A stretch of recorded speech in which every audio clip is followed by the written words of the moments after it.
Hi, my name is Corey Stinnett, and this is Test 2, Part 2, Question 1.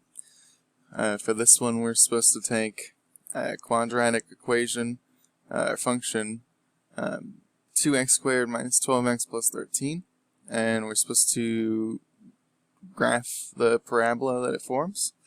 But we're supposed to do that by getting the vertex form first, using complete the square.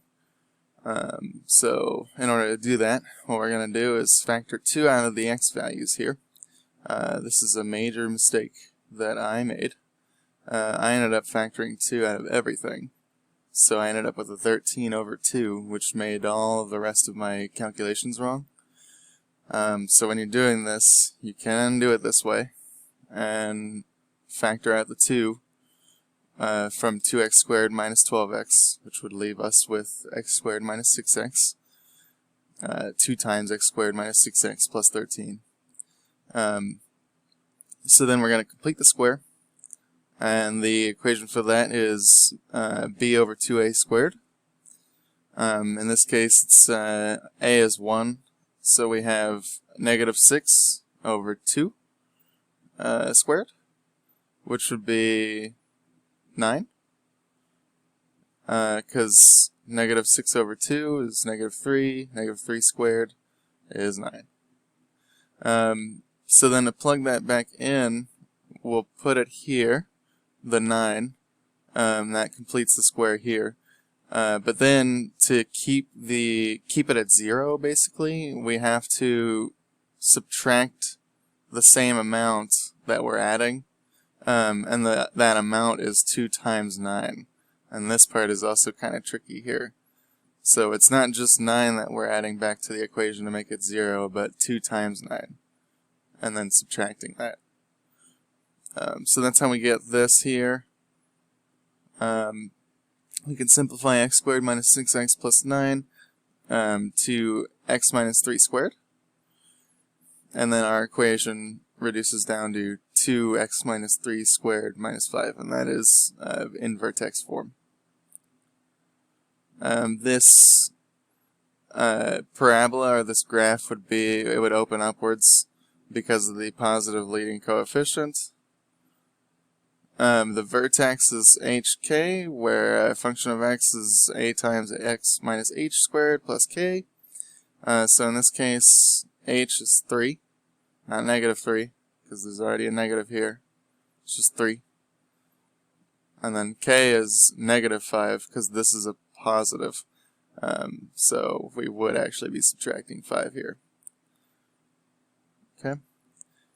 For the axis of symmetry, this is the line that divides the parabola from the vertex. And it's always set to x. So x equals 3 here. And that does correlate to the x value of the vertex.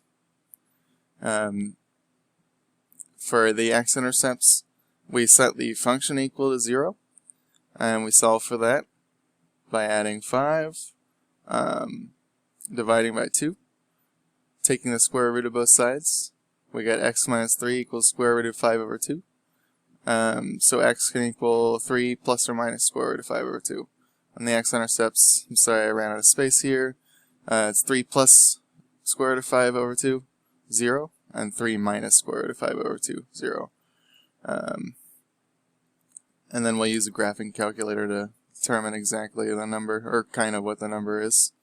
For the y-intercept, we just set x equals 0. So y equals 2 times 0 minus 3 squared minus 5. 0 minus 3 squared times 2 is 18, minus 5 is 13. So our y-intercept is 0, 13. Okay.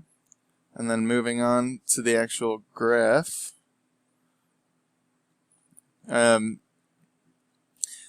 So we have our vertex. We have 3 minus square root of 5 over 2 and 3 plus square root of 5 over 2. The approximations for those are here. I just rounded up to the nearest decimal point.